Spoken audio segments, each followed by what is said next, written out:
All right, welcome everyone, Canada, and of course, big day for the lawyers watching this. I think the lawyers are pretty excited. Aaron and Waleed's lawyers just popping open like a can of coffee, picking up some snacks, saying, "Will Daniel screw himself over on this week's episode?" Well, we're gonna have to find out.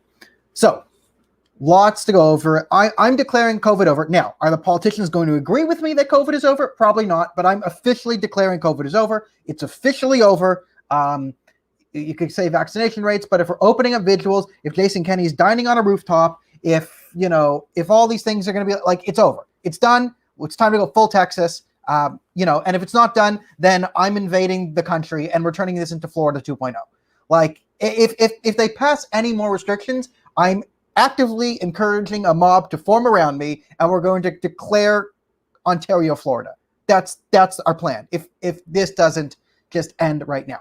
So there's a lot to get over, especially since I just looked up this story, broke today. But Doug Ford is going to use the notwithstanding clause to limit free speech in elections. This is the type of stuff that drives me insane. I'll put at the end of the show because that's my technical rant on free speech and how things work. Blah, blah, blah. We'll get to that.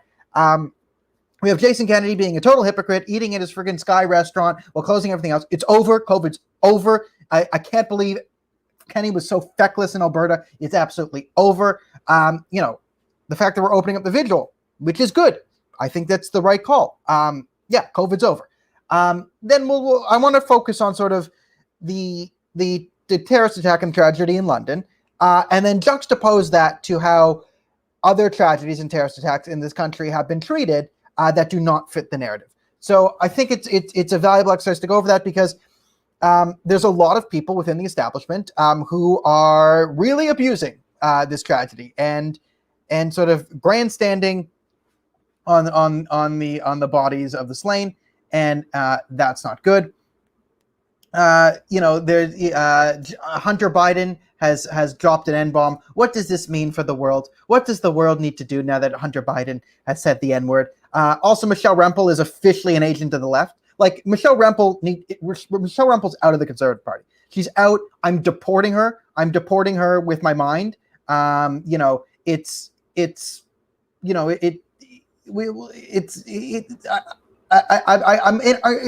so bizarre the things that Michelle Rempel is tweeting about her friggin' privilege and all this other nonsense. It's just done. It's just done with Michelle Rempel. She is officially, she's officially part of the left. Like, Michelle Rempel is part of the left. Get out of the Conservative Party. Get out. The one thing you were there to be conservative on, Michelle Rempel, the one thing she was conservative on was friggin' Alberta and the economy. But since she left, let the carbon tax go, what's she doing? Like, what's she even doing there? Hello, everyone. Hello. Okay. So, this is a good. I lost respect for Michelle Rempel a long time. She's fake. She made an American to leave. She voted against the election. Listen, I'm not going to hold who she married against her. I think, let's give her the benefit of the doubt and say she married someone because she loved him. But like, everything else is like white cis privilege. Shut up, Michelle Rempel. Get out. Okay. All right. So, the number one story in the country right now is the terrorist attack in London, the tragedy in London, the family being run over by a man. And, I made the case in the video that, like, you can call this terrorism. Now, we can have the debate of, is Islamophobia the right term? Should we call it anti-Islamic hatred? We can use those two interchangeably right now. This is not, this is not really the episode for that debate. This is going to be about other things. You can make the case that this is terrorism because what he did by choosing an identifiable group, that being Muslims, targeting pedestrians specifically, the wider goal is to send a message of fear to the Islamic community. If either get out, you're not wanted, whatever it is. I mean, we don't know exactly what it is. Maybe he has an 8,000-page long manifesto. Maybe he doesn't. But we can intuit that there was some sort of message behind the mass murder here. So there it goes. I also made the thing like, this is not going to be, we're not going to get this called as terrorism in court because terrorism charges are nearly impossible to bring in court. If you're one of the people on the left saying, oh, this is, it's, this is, how is this not terrorism? Well, you're not going to be able to prove terrorism in court. He didn't leave a video of him with an ISIS flag. He probably wasn't part of any larger terrorist network. 4 charges of first-degree murder, 1 attempted degree murder, advocated on hate crimes is enough. It's enough. Throwing terrorism in there, like when we tried to throw terrorism charges on the Via Rail bombers, it just convoluted everything and made it easier for them to sort of get off. So terrorism charges actually makes it harder to convict, which is why you won't be brought up on terrorism charges. It's not a sign of Islamophobia, even though people will claim that's Islamophobia. It is because we actually want to convict them. Okay.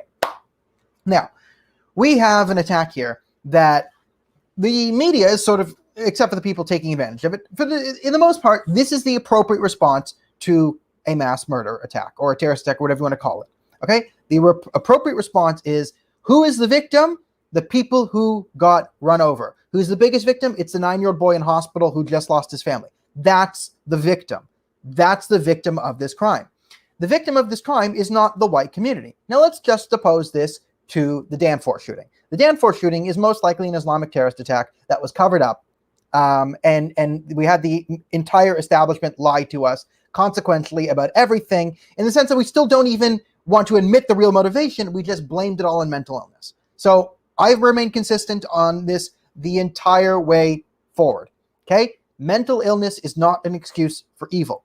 I don't care if the person here had schizophrenia or depression or a bit of anxiety, or if a girl didn't kiss him in the 8th grade. This is an act of evil. There was, he got in the car, he with the intent to do evil, and then did evil. People with mental health issues are less likely than the general population to commit violent crimes, more likely to be victims. So blaming this on schizophrenia doesn't equate, right? Now, so everyone's allowed to be a bit perturbed, though, by the way the establishment's handling this, because, again, in the Danforth shooting, Mohammed Hashim and the NCCM went to the family and basically said, oh, this is schizophrenia. Now, with no history or proof of any mental health things on Faisal Hussein, they basically said, we're blaming this all in mental health. No one's allowed to talk about radical Islam. The fact that he had a weapons cache in his room that he lived in with his parents, and the police basically covered for them for months. Now, we do know from reporting to the National Telegraph and John Goddard that the police knew about the weapons cache right up front. The parents of the Danforth shooter were not cooperative with the investigation. We do know their stories contradicted, so some of them were lying to investigators. They were not honest and forthright and forthcoming about this. And I do know some pretty shocking things about the family, but I'm not going to, because John Goddard covered it in the National Telegraph, and he's writing a book on the issue. Again, I'm not going to scoop him and ruin all the best parts of his book, but the major sympathy point of the Danforth shooter's parents was essentially that their daughter died in a car crash, and if you learn the details of what went on there, I think you would not have much sympathy for that family. Now, there were articles put out in the mainstream media that the real victims, it's time to have sympathy for, was Faisal Hussein's parents.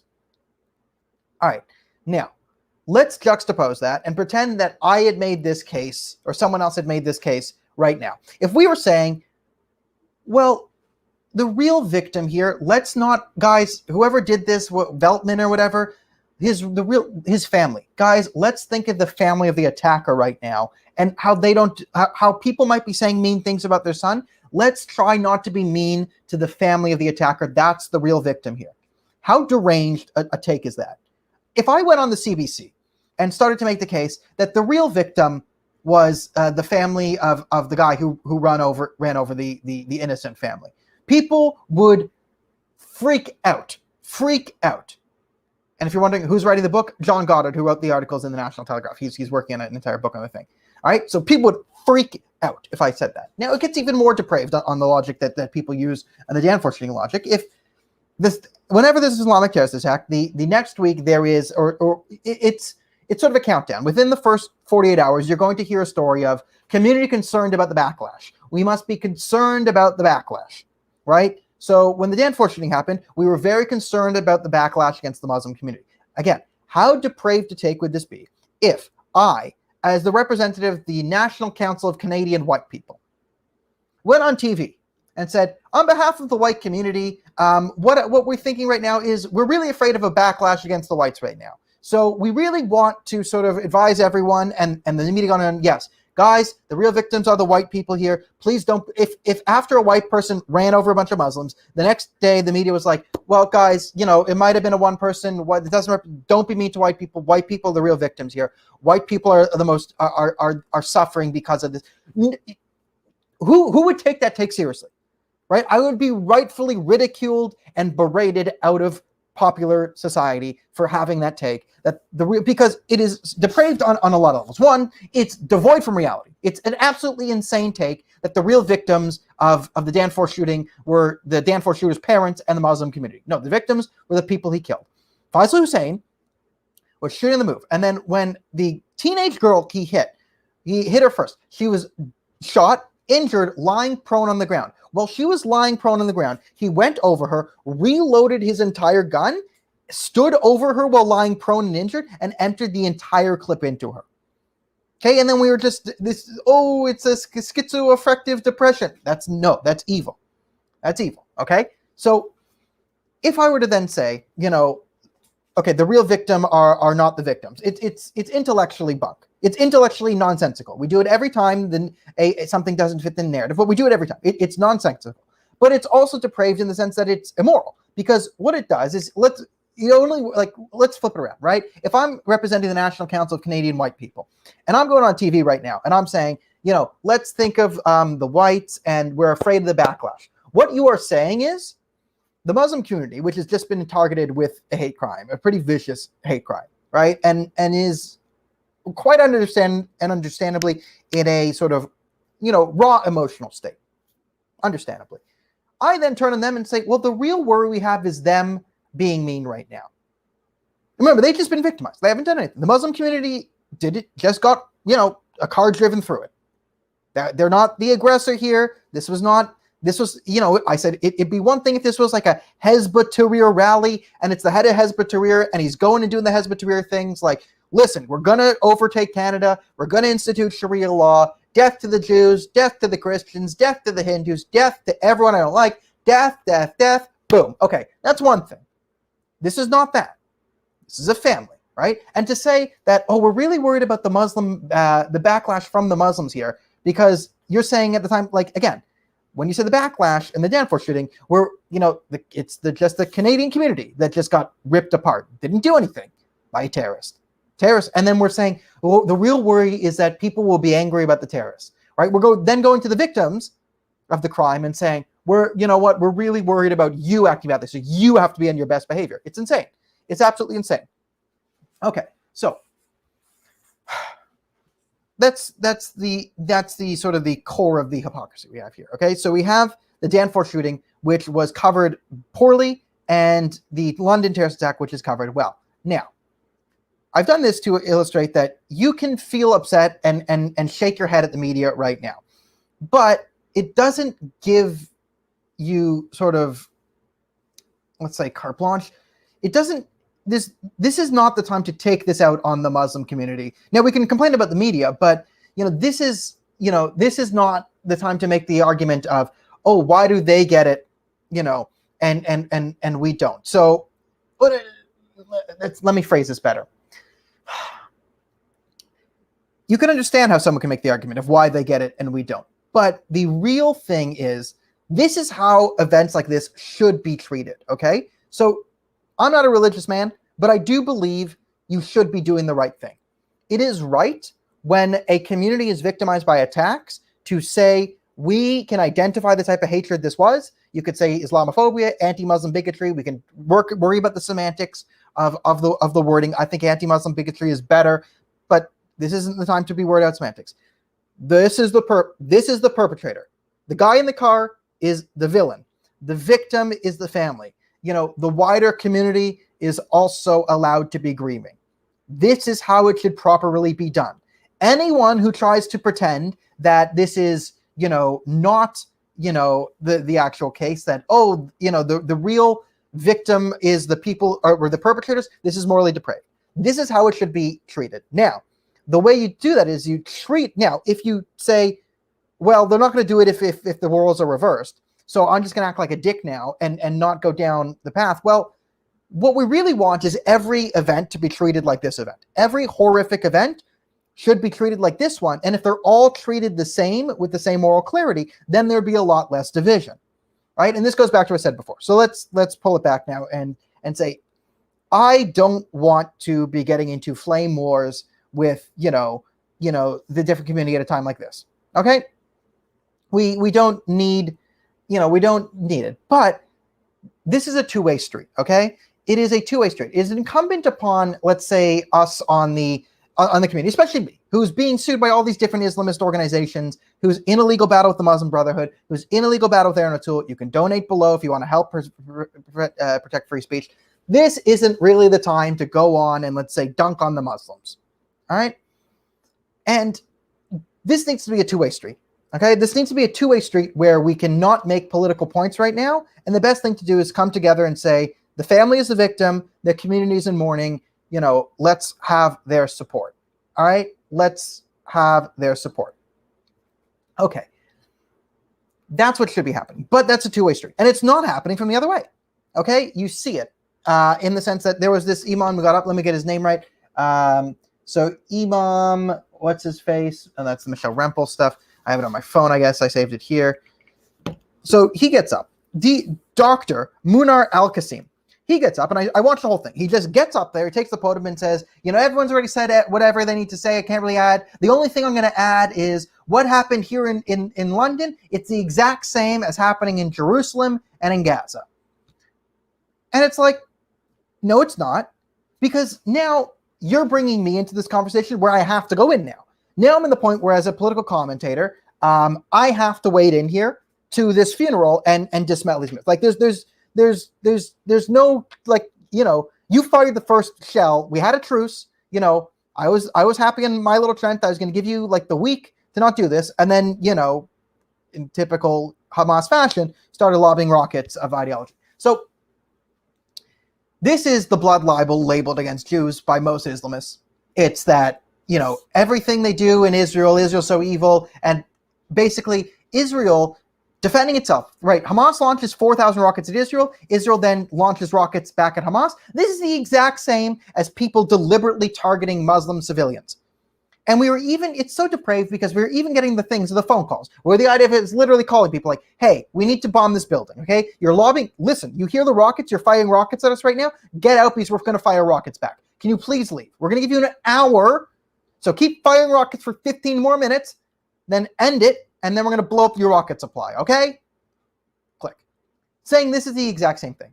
And then this just comes off of a spat where anti-Semitic violence was going through the roof, over 400 times. And let's be honest here, the main perpetrators of the new wave of anti-Semitic violence were not the viewers of this show and people who share the political opinions. Now, is one of you out there who listens to the show friends or know someone who's a right-wing anti-Semite? Yes, statistically, yes.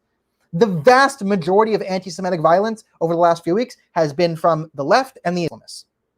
In New York, there was a Muslim man who attacked a Jew because he was Jewish, and because there's no bail anymore in New York, just a catch and release state, they caught him and they released him. He then proudly said he would do what he did again. He attacked a Jew, and he meant to attack a Jew, and he wanted to attack a Jew, and this was a great thing he did to attack a Jew. Then he goes back to his community. There's a celebration. They lift him up on his shoulders, and they parade him around, and they give him a celebration or party because he attacked a Jew. Okay. This is the type of stuff that has led to anti-Semitic violence. So if you're going to make the case that, hey, there's rampant Islamophobia and people like Daniel Boardman, which I guarantee you the lawyers, when they're watching this, are going to misquote everything I say here and make the case that Daniel Boardman is the reason bad things happen to Muslims all around the world. You're going to see Aaron O'Toole's lawyers make that case. And Wally Tillman's lawyers are going to make the case that every time someone sneezes near an Islamic person, it is my fault because this show is so terrible and blah, blah, blah, blah, blah. Okay. If you're then going to want to make those points, you have to have some decency to other people, right? You can't be using the platform which you've been given as a leader in the community to speak when the country's eyes on you, and then start going off on random attacks on Israel and the Jews, right? Just after you've seen that this, you're doing the exact same thing to the Jewish community that you're claiming is being done to you. So right at the bat there, like, why do I have to take these people seriously, right? Why do I have to do this? Okay, so that's one element. Now, let's let's go into the sort of wider political implications here. Does the Conservative Party not learn at any point that the left will never love you? So Aaron O'Toole and Doug Ford. Okay, Aaron O'Toole and Doug Ford, two conservative politicians who have done probably more to enable the Islamist movement and Muslim Brotherhood organizations than any politician. Maybe Justin Trudeau did more. Okay, it'd be unfair to Trudeau, but I mean, in terms of Conservative Party, the rapid advancement of the Muslim Brotherhood and Islamist organizations to political prominence has been outstanding under Doug Ford and Aaron O'Toole. There is nothing that they have done publicly that you can even mildly misconstrue as Islamophobic. In every public setting, they have been subservient to the most radical fringes of Islam in Canada. They have openly made nice with organizations that publicly declare on their own websites that they are part of the Muslim Brotherhood. Okay, Doug Ford has been at the IESNA mosque, even though they have 3 terrorism funding violations from our government. Aaron O'Toole and his friends are currently fighting millions of dollars worth of legal battles and attacking me, attacking my family, attacking my friends, attacking my business, attacking everyone I know and everything I do through a vicious lawfare campaign because I have raised issues with sects of radical Islam. Now, I did this working with other Muslims, and I've never been the guy that's, and like, some people get mad at these things. People hear, it's a false flag, all the Muslims, blah, blah, blah. It's never been this show. But because I think this show does a good job of walking the line and actually pointing out where the problem is, I've had to face like millions of dollars, tens of thousands of dollars of legal bills just to say, hey, I'm standing on a hill here. There's a point. We have free speech in Canada. What I said is true and I can prove it, right? So Aaron O'Toole and Doug Ford are getting booed when they go up here just because they're conservatives. The right will never, ever win with the radical Islamists because the radical Islamists have been in bed with the radical leftists, and to them, they hate all of us, the radicals. The radicals hate everyone who isn't radical. It's just how they are. There is no appeasing radicals. There's no appeasing the radical right. You're either have to be 1,000% racist on everything, or the second you have one heterodox opinion, you get kicked out of, like, the alt-right will go ballistic. There's no appeasing the radical left. You know, if you say, listen, capitalism, I might believe in abortions, but capitalism isn't the border, like, excommunicated. You know, if you don't want the caliphate, you're kicked out of radical Islam, right? And then sometimes, like, the Muslim Brotherhood will fight Hizb ut-Tahrir because they want to be, like, in charge of it all. But for the most part, there is no appeasing radicals. And Aaron O'Toole and Doug Ford think they can appease radicals, yet they get booed, right? It's over. Like, stop trying to appease radicals. Play your game, right? And my frustration with Aaron O'Toole and Doug Ford is not that, like, they're trying to win Muslim votes. There's a way to win Muslim votes. But you'll never win Muslim votes by trying to do the same thing the left is doing, only worse. There is a way to win Muslim votes. A lot of Muslims, not the majority, because this is a lot of people, but not the majority of people want to hear this message. And this is the conservative message, that we don't see you as Muslim, we see you as individuals. That's the only way to win over Muslim votes as a conservative. It's the only real way to win over minority votes as a conservative. It's to get away from, like, these vote bank politics nonsense things. It can only work in very, very narrow circumstances for conservatives. And the only reason it can work in narrow circumstances, like the circumstances where vote bank politics have to work in conservatives, it has to be where the radical left is so against another ethnic group because there's more ethnic group in the population that hates it, that then they can then go to the reverse ethnic group and win them over, right? So this, you could say, this is the Israel thing, right? Because the left hates Jews so much, the conservatives can realize, okay, we're never going to get the radicals, so we can then go and say some pro-Israel stuff and then win that group over that way anyway. But it just doesn't work. And you're seeing the fruits here. There is nothing Doug Ford has done that you can even call remotely Islamophobic. Nothing. There's nothing you can even say. He is so afraid of the issue.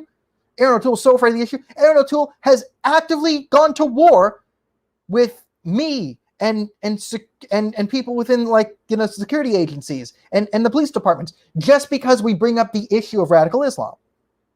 I asked the question, why is Aaron O'Toole meeting and endorsing a group called Islamic Relief Canada when he admits that Islamic Relief Worldwide, their parent organization, is up to no good, right? And since then, the entire board of Islamic Relief Worldwide had to resign because they all supported terrorism and anti-Semitism. Then they got a new board, and then they all had to resign because that new board all supported terrorism and anti-Semitism.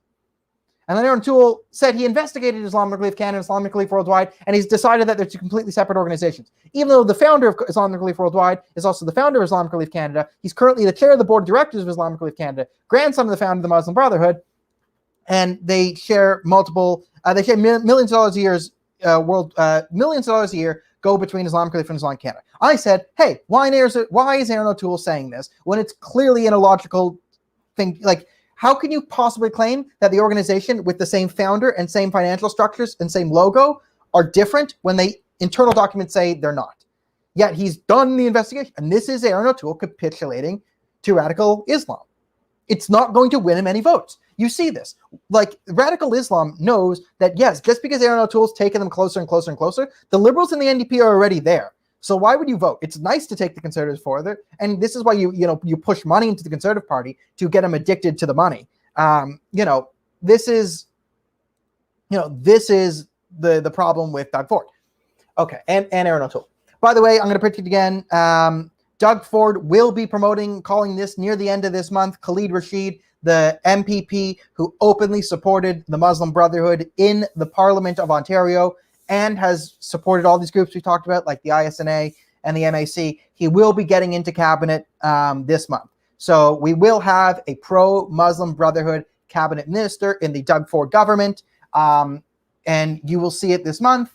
And there will be no criticizing Khalid Rashid, none whatsoever. Well, except that only here. Only here will you find the criticisms of Khalid Rashid and his pro-Muslim Brotherhood views. But as you see, this doesn't win over any support in the Muslim community, because there are Muslims, the ones who are there are a lot of Muslims who are friends with me, who like what I have to say, because they did something called escape from a crazy country. They left Iraq because someone there was crazy, or they left Afghanistan because they said the Taliban was crazy. And they like me because I say the Taliban is effing crazy. And there's a difference between the Muslim Brotherhood and the Taliban and their ideology and Fatima, the random Muslim lady. I say there's a difference. And a lot of people, Muslims, say, yes, I like that. There's a difference. I know these people. They're crazy. They're the reason I came to Canada and not, I didn't go to like Taliban Central. Okay? Those are the people who can vote conservative. Those are the people you can win over. You will never, ever win over the Muslim who denies Islamic extremism. You will never win over a Muslim vote to the Conservative Party if if that Muslim thinks ISIS is a creation of Israel. If there's a Muslim guy who thinks, oh, ISIS was just created by Israel and it's a lot of Israeli propaganda and that's not really Muslims don't do that, you will never, ever, ever win that guy over. Never. That guy will always vote Liberal or NDP, or if there's a jihad party, he'll vote there. You're never going to get him. Stop pandering to votes you're never going to get. Who is the worst at this? Who is the worst conservative of all time here? Michelle Rempel. Michelle Rempel is the absolute worst at this. Michelle Rempel is actively undermining the Conservative Party, and if I was a leader of the Conservative Party, I would kick her out for this. So here she is. She puts out a tweet on June 8th on the London terrorist attack, Islamophobia in Canada. It's a video she did. And then Amira Agabwe, who is one of the former spokespersons for the NCCM, National Council of Canadian Muslims, formerly CARE Canada, CARE listed terrorist organization in the United Arab Emirates. Okay. She quotes from Michelle Rempel, "One of my biggest regrets in public service was being silent during the 2015 general election campaign on the wrongness of the barbaric cultural practices tip line that proposed niqab ban. Those policies were wrong." That's the quote. And then Agabwe says, yes, and look at the climate they've created. So Amir Agabwe and the Anti-Hate Network are saying, yes, this is the result of the Conservative Party. This is Stephen Harper. And this is Michelle Rempel. This is a totally unacceptable response. This is her, and I'm sure you've all seen this. Yes, I humble myself and I ask forgiveness and I seek to make things right. I have privilege. Oh, the privilege. I am cis, straight, white, but I'm also a woman who works in a system dominated by white maleness. But no excuses. I will do what I can. And that is all I can do, but it is much. What the hell are you talking about, Michelle Rempel? Michelle Rempel, that's the thing. Yes, I'm reading the chat room. There's a lot of me ranting on here right now. So Michelle Rempel, seeking forgiveness for cis white privilege. She's putting her pronouns in her bio. This is the problem with Michelle Rempel. She was only conservative on things of hey, get the pipeline moving in Alberta. Alberta, we should have an economy. Just not being 1,000% economically illiterate. So Michelle Rempel is not 1,000% economically illiterate. Fine. This makes her conservative. But then once Aaron O'Toole said, you know what, we're going with the carbon tax. Because like Daniel Boardman said in January and February of last year, hey, guys, don't trust Aaron O'Toole as a true blue conservative. His entire team is made up of Patrick Brown's old team. What they did is the same thing Aaron O'Toole's now. During the primary, they took a candidate with a history of being a red leftist Tory, pretended he was a blue Tory for 2 minutes, then, once they won the election, did a complete 180, stabbed the base in the back, and started pushing leftist policies in the Conservative Party, which is exactly what Aaron O'Toole did. So that's where Aaron O'Toole is and was and did. Okay. I think I was right about that. So you have Michelle Rempel, who is now putting pronouns in her bio. She's now talking about privilege. She's now saying the system is dominated by white maleness. Okay? This is a member of the Conservative Party actively acknowledging the most radical tenets of critical race theory, right? What she is saying is that the entire system is corrupted in terms of sexism and racism, right? The system's dominated by white maleness. What does that mean? Define white maleness, right? Is the fact that, is voting in the House of Commons, is it the first past the post system? Is that whiteness? Is that maleness? What's the whiteness? What's the maleness? This is the nonsense from the left. Is they say these things from academia that they don't understand, that no one understands, but they just throw them away. Systemic racism, maleness, whiteness. What do these terms mean when applied to the situation you're trying to apply them to? What does white maleness mean when we're talking about the government? The answer is nothing, right? Yeah, that's the thing. There you go. All right, so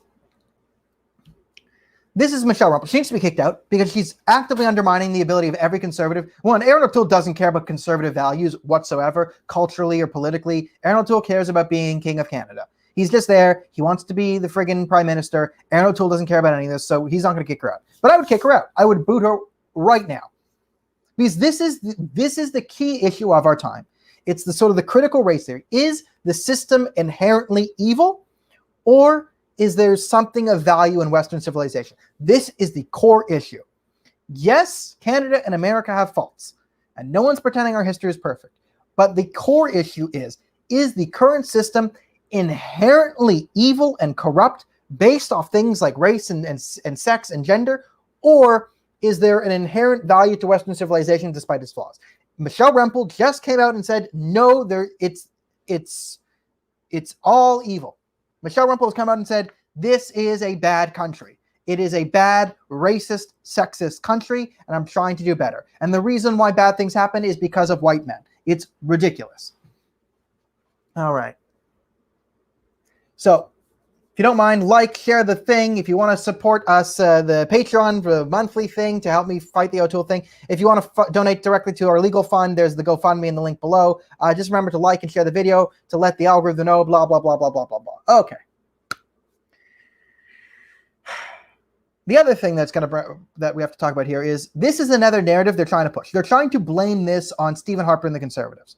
So even as Conservatives are bending over, this is the problem here, where I want to just not use a dead family as a political football. But what the left is doing, and I read an article in Al Jazeera Canada, all right? Al Jazeera, straight up terrorist propaganda. Al Jazeera's terrorist propaganda.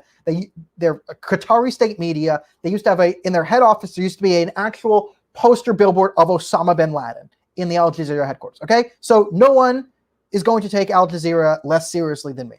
But Al Jazeera is out there blaming this on Stephen Harper. Michelle Rempel's out there blaming this on Stephen Harper in the 2015 cultural hotline. Okay, so barbaric cultural practices. There are such things as barbaric cultural practices. And what else do you want to call them? All right? In Canada, in Peel region, we have an epidemic of girls overdosing on warfarin. These are essentially honor killings. Okay?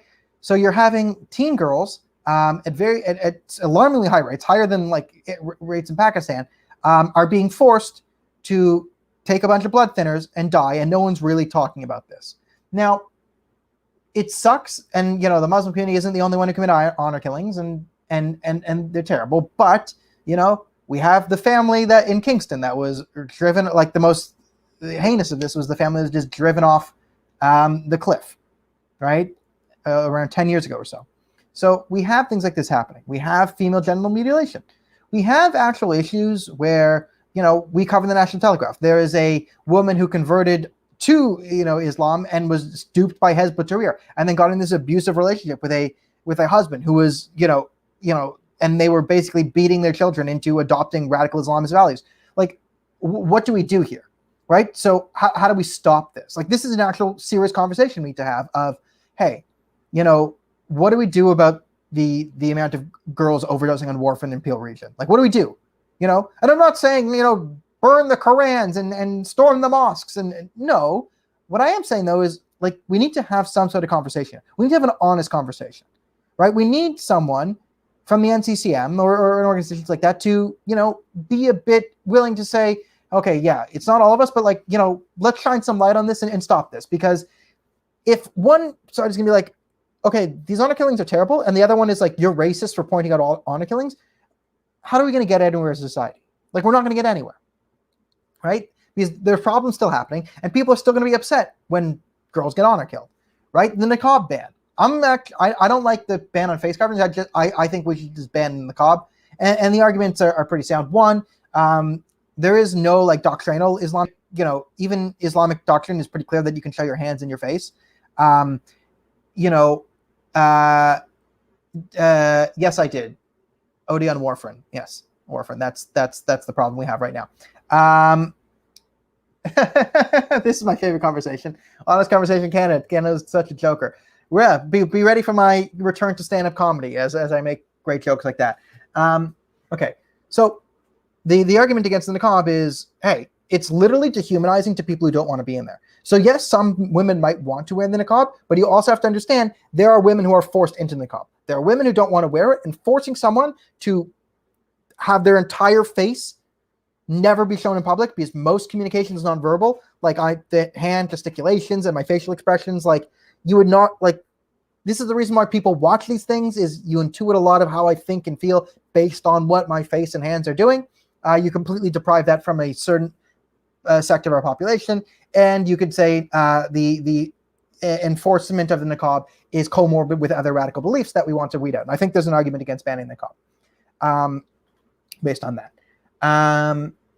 So these are conversations we have to have. But now you see post hoc, right? When something bad happens to a Muslim, well, then it's a time to use this as a platform to attack the Conservative Party and conservatives in general, right? And then if we fight back and we argue back and try and defend ourselves from said accusations, well, then they say, look what you're doing over the bodies of these dead victims, which no one wants to do, right? But again, you have to go to, you started this, right? Al Jazeera, Amir Al-Ghabra, all these organizations, they started this, right? They started this. And the other problem we have is most of the major Muslim lobbying organizations that the government parties with, and like, it's not Muslims, but it's the government chosen organizations, most of them have ties to the Muslim Brotherhood. Openly for most of them. The founder of the NCCM, the first guy there, Jamal Badawi, was actually on the International Shura Council of the Muslim Brotherhood. In a 1992 phone book entitled Leaders of the Muslim Brotherhood, from the Muslim Brotherhood, they put his name and phone number in there as one of their leaders. So, and same things, they have documents saying like our goal is to take over and subvert and infiltrate, and his name appears in those documents too. And we're just supposed to then take these organizations seriously when they talk about racism, right? This is the problem, right? This is the problem with the history of how everything's been treated, because this is why you need faith in the institutions. This is why we need a legitimate, moderate, non-Muslim Brotherhood advocacy group to have in the country, because it would be nice in a time like this if we didn't have the NCCM or Islamic Relief or the MAC or any of these or other organizations that have been identified as Muslim Brotherhood front groups. If we could have a Muslim organization without connections to Hamas, right? Get up and say, hey, we're on behalf of the community, we this time of mourning, blah, blah, blah, blah, blah, blah, blah. Great, right? Great segue here. So is this a distraction because COVID are over? Okay. So my thing on when COVID is over, we got here and we're having a vigil So the fact I argued for allowing them to have a funeral, I think a funeral is the right thing to do. And I said the government's going to do the right thing here and say COVID restrictions are over. But not only was a funeral allowed, but a vigil was allowed. Now, if I was a leader, I would also allow a community vigil for what happened. I think it's a good thing that the vigil happened. I'm not mad that a vigil happened, and I don't think it's right to say, oh, the Muslims get a vigil. This isn't how you go. If it's saying, if we're allowing vigils, community vigils, well, then being outside is safe. Then being outside is safe. We're all safe outside. That's the thing. It's going. I don't care. That's the thing. It's safe to be outside. Let's go support this family, and let's go live our lives. Right? And if we're going to just blame everything on different things now, like, try and take, like, is someone going to then try and say, well, the reason why this attack happened is because this guy was so crazy from the COVID, right? The lockdowns, maybe the lockdowns has something to do with it. Maybe because he couldn't go outside and meet a girl in a park, he was just sitting inside stewing about the Muslims all day, and then boom, right? So COVID, if we're going to have a vigil in Ontario, it's done, it's over, open it up. Open it up. Open it up. Right? Open it up. Vigils in every town and across Canada for the Muslim family that died. I don't care. Open it up. It's safe to be outside. That's the new thing. We're finally going with the science. The science has always been there. It's safe to be outside. Everyone go outside. That's the new thing. Right? Jason Kenney gets caught eating at his Sky restaurant. Safe to go outside. If it's safe to eat outside, it's safe to eat outside.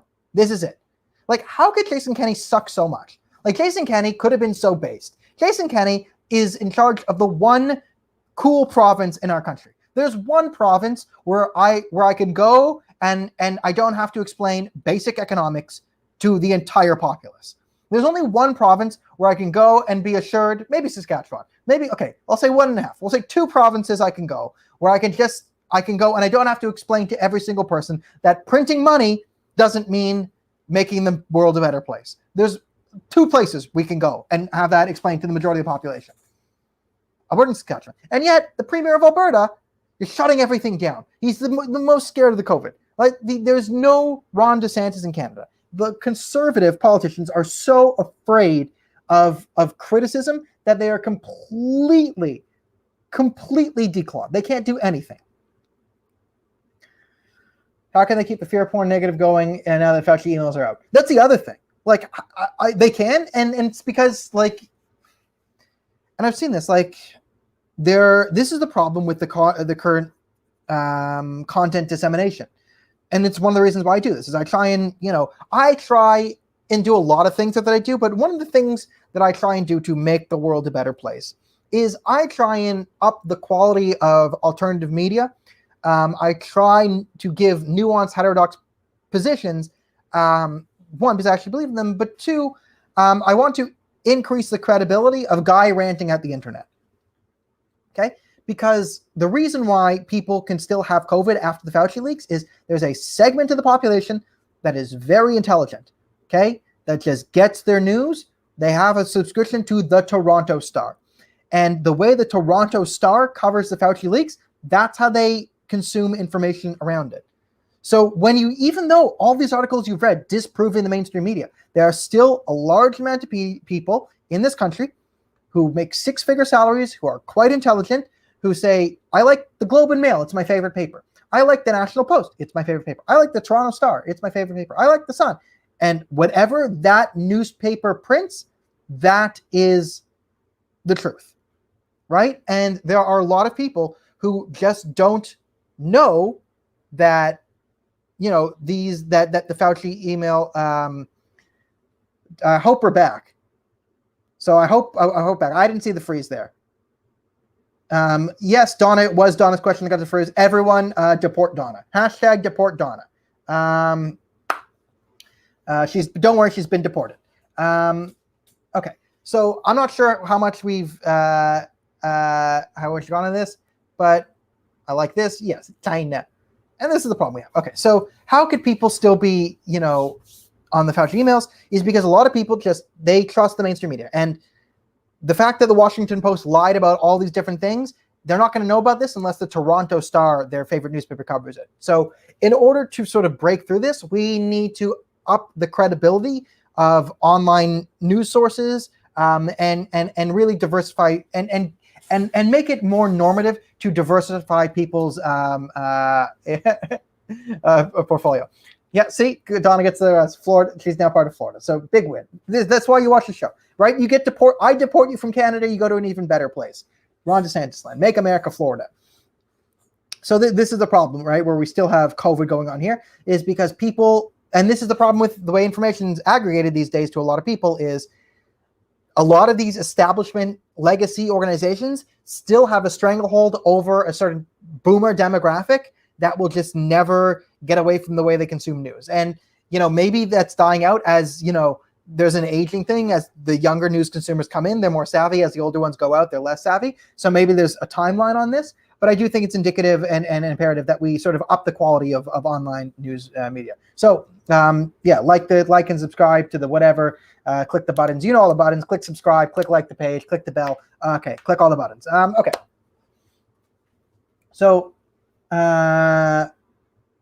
let's bring up some questions. The whole thing is even bigger than what you're talking about. It's all part of a bigger agenda. They're using mass media and messaging NLP on the masses. Yes. Like I have, again, this is where I sort of have views on. I'm not sure, Robert, how much you watch of this, but what I will say to you is on content, I don't really think we disagree. I think we disagree on execution here. And I like to say that I don't believe in conspiracies of competence. I believe in conspiracies of mass incompetence. And I've explained that before, but I mean, that's what I'll leave that and message me if you want a clarification on that. But I think we agree on content, and it is definitely part of something bigger. There's a wider agenda here, and a lot of things are interconnected. I just don't think the people in charge of it, I don't think they're that smart and they know what they're doing and they have a direct goal. I think a lot of our problems and sort of the mass media, the establishment, a lot of this is, the sad example is a lot of what we're dealing with is apathy and entropy, just with a few bad ideas. You throw a few bad ideas and you get atrophy and then entropy, and that's what can lead to what we have right here. So that's the trifecta: is bad ideas, an apathetic population, and then entropy, and that's how you can get to it. And I think those three forces are way, way, way more powerful than George Soros or the Rothschilds or the Rockefellers or whatever group you want to throw in there. So I'm not, I'm not disagreeing on content. I just think I disagree on how this is being executed and what the solutions are here and there. Okay, so I say so too much, but we're going to do it anyway. Let's move on to another thing. So I've kicked out the CPC. I've gone after Kennedy and all that. I don't understand how you can be there. Hunter Biden. This is a fascinating one of Hunter Biden and finally cover this because it's kind of hilarious, right? Hunter Biden has sort of really exposed a lot of the narrative lie around race and whatever, okay? Because people were getting fired from the New York Times for just talking in personal Slack chats about, is it ever appropriate to use the N-word? And the answer is, yelling it out of your car at a black teenager? No, never appropriate. But in an academic setting, when you're talking about To Kill a Mockingbird or teaching To Kill a Mockingbird, yes, okay, you can talk about it. There are times where you can use it in an academic setting. Now, this doesn't give a license. Just for having this conversation, people were kicked out of the New York Times. However, enter Hunter Biden, who's using tons of N-bombs with his lawyer. And these texts got leaked because he's an idiot. He got high and left his laptop out. So we do know that Hunter Biden was texting his $800 an hour lawyer. The lawyers coming after me are more than $800 an hour. Just saying, you're not really living until Aaron O'Toole and the establishment and Wally Solomon can throw $1,000 an hour lawyer at you. So, take that, Hunter. Some people say my opinions are worth $2.5 million. All right. So Hunter Biden's texting his lawyer and basically being ridiculous, what we would call a wigger back in the day. Right? He's calling him the N-word, but with an IGA, not an ER, right? So somehow this makes it okay. And was Hunter Biden being racist in these texts? Honestly, no, that's there's much worse problems for the black community than Hunter Biden texting his white lawyer, I love you, N-bomb. And I only like you because you're black. And this guy's white, right? So there's bigger problems the black community has than Hunter Biden, using the N-word to communicate with his fancy white lawyer while he talks about his own penis. Okay, this is not the sky is melting for the black community. Okay, I think if you asked any black person or most black people, either Hunter Biden would call you the N-word every day for the rest of your life, or we could end the war on drugs. I think most people would say, okay, just end the war on drugs. That's right. There are real problems here. Okay.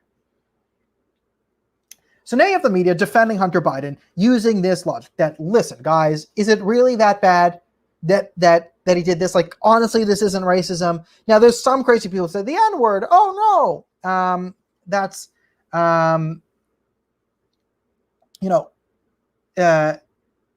like how do I phrase this? There is truth to the fact that this isn't the problem, right? This is not racism, but the same establishment fires people for even talking about can we ever use the N-word. And then you have it just to protect Joe Biden's son. So because Joe Biden is president and Joe Biden is protecting the narrative, we must protect the narrative and we must shield Hunter Biden. Now, if this was Don Jr. who got caught using the N-word once, volcanoes would erupt. This would be the literal end of the world. This is the end of the world. Everyone is going to die.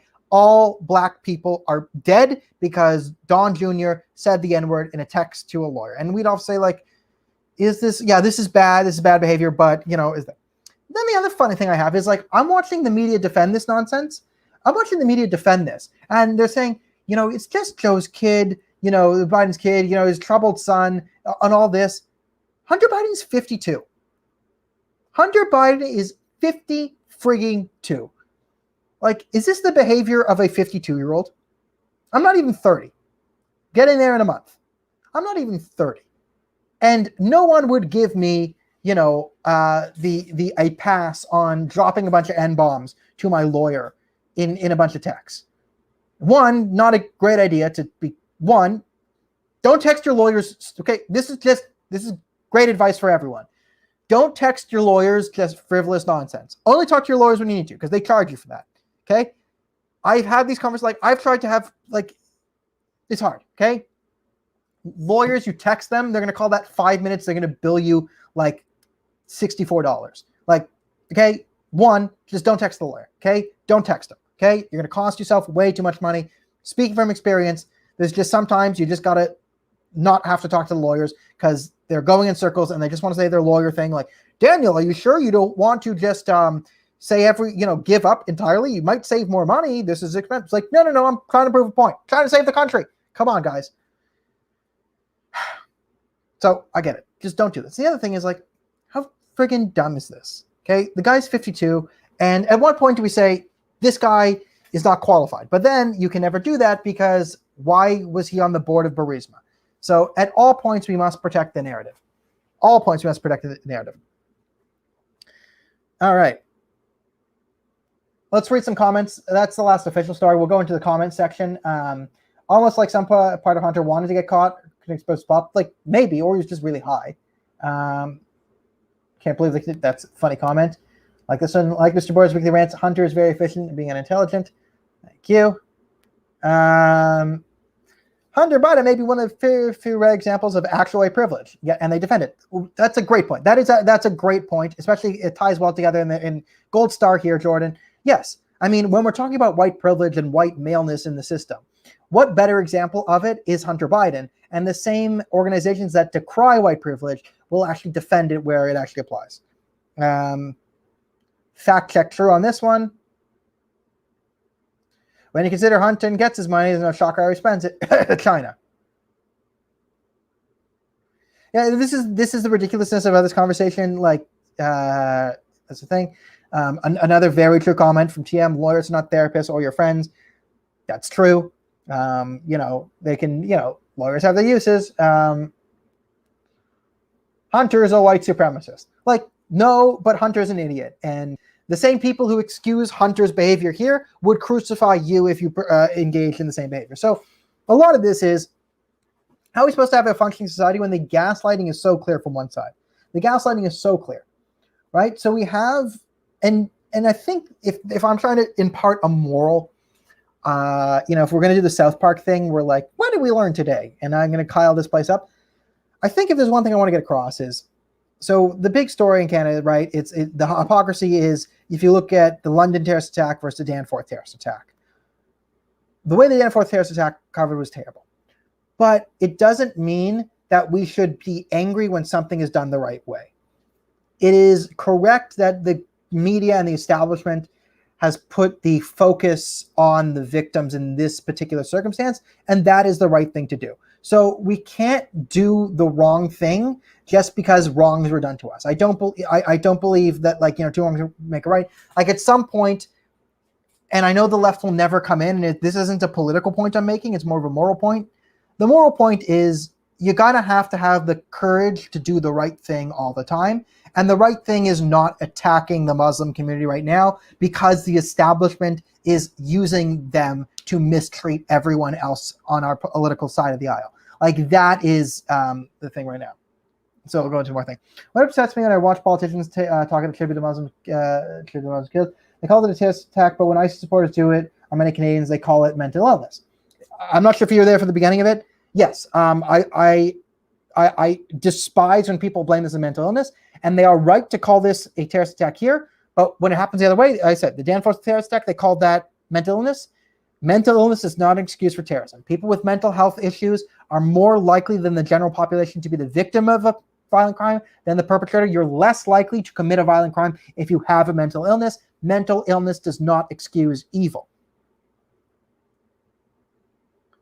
Do you have any Christian or Muslim friends? Let some on your channel get some debates going. Yeah, I do. There's one time I knew a lot of priests. They wouldn't debate. Like, if you want to have Christian, if you know any Christian theologians who would want to sort of debate morality with a right-wing atheist here,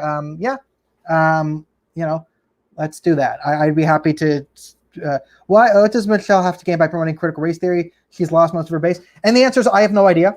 The answer of no idea is, maybe the answer is because she's in government and inside the Conservative Party, she's so divorced from reality that she lives within this sort of establishment world that she thinks it's the right thing to do.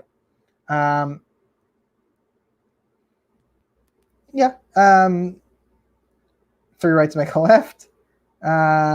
You killed Kenny. Jason Kenny. That's it. I like it. This is another thing with it. The Epstein thing is, I think, Jeffrey Epstein deserves to come up here. I'm going to revert and make this. Okay. So Jeffrey Epstein actually totally deserves to come up here. And here's the problem with the establishment is, do pedophiles control the world? The answer is probably no. But is there a cabal of pedophiles powerful enough to significantly affect our narrative and our major institutions? The answer is yes. There is a powerful cabal of pedophiles who can commit a murder publicly, get away with it, and pretty much commit thousands of systemic rapes. And because a lot of the most powerful people in the world are part of it, there is some sort of silence. And we all know this. And there's silence from the media, the mainstream media, and the political class. So it is very reasonable to assume that the media, to some extent, major media and political parties, are in some way corrupted by pedophilia. In some way, because of the Epstein stuff. In some way, they probably are corrupted. Now, again, this is saying the pedophiles control the world. Probably wouldn't go that far, but does a pedophile cult have significant influence in all our major institutions? Yes, obviously yes. Yes, that's proven. And the fact that we all kind of know this. This is a weird thing we have. I'm going to go on this. There's a fascinating thing with the Epstein thing where we all know this. I'm not blowing anyone's mind now. If I had said this 2 years ago, it might be, a bit controversial. But we all know, every reasonable person knows, that there is a powerful cabal of pedophiles out there in our establishments that has some sort of control over the narrative. Now, are they purely protecting their own pedophile base, or is it wider? We don't know the answers to those questions, but we do know that because of the Epstein stuff, there is something about a pedophile cult, and we do know that the media is not curious about it. And with that hanging over everyone's head, it does a major job to discredit these institutions. And again, these institutions, when something bad happens, we need to have some faith in these institutions to help us get through tough times. And if there's no faith in the institutions, right? Let's say the institution of the mainstream media, when they want to cover a story like a family being murdered in London, when they want to cover it properly, you run into a problem where no one who is reasonable believes in the abject credibility of the organization trying to break this news to them. So it then becomes incumbent on each individual to look at the story by themselves to draw their conclusions. And this is just, it is not healthy for the debate. Okay. Yeah, I figured South Park reference, Kenny. That's what it was. Yeah, silly at first, but later, I assume we're talking about pedophile cults. Yep. Yeah, Prince Andrew interview said it all. Yep. Yes, maybe no. I think billionaires are less powerful than people give them credit for. Yes, I think billionaires can wield major specific power, but in terms of widespread, the problems we're actually facing, I think the problems we're actually facing is we just have some bad ideas coming out of the academia or wherever. It's just a few bad ideas, and then our real enemies are entropy and apathy, and that's kind of what we're fighting. And I think that's where we focus. But I could be wrong. Could be George Soros. I'm not saying I'm a Soros fan. I think I hate the guy and everything he stands for, but I just think I think we have a better time if we try and fight entropy and atrophy. Control of power figures with blackmail, the worst kind, price of power. Yeah, I think that's what it was. Like we do have evidence that the Epstein thing was a bit of a honeypot scheme, and that makes sense as to what it was. I mean, it's pretty evil, but I'm sure if there's people who do a better job at covering the Epstein drama than I do. All right, so this has been over an hour. Thank you everyone who came out this week. Thank you everyone who liked the video. Thank you everyone who shared the video. Thank you to everyone who subscribed to the Patreon. Thank you everyone who's donated to the GoFundMe to help me fight against Aaron O'Toole and his lawyers. Thanks to everyone who shows up every week, who clicked any sort of buttons. Click more buttons, do the things. I love all of you. Even though the country's falling apart, you guys are super solid. And we'll be same bat time, same bat place. See you.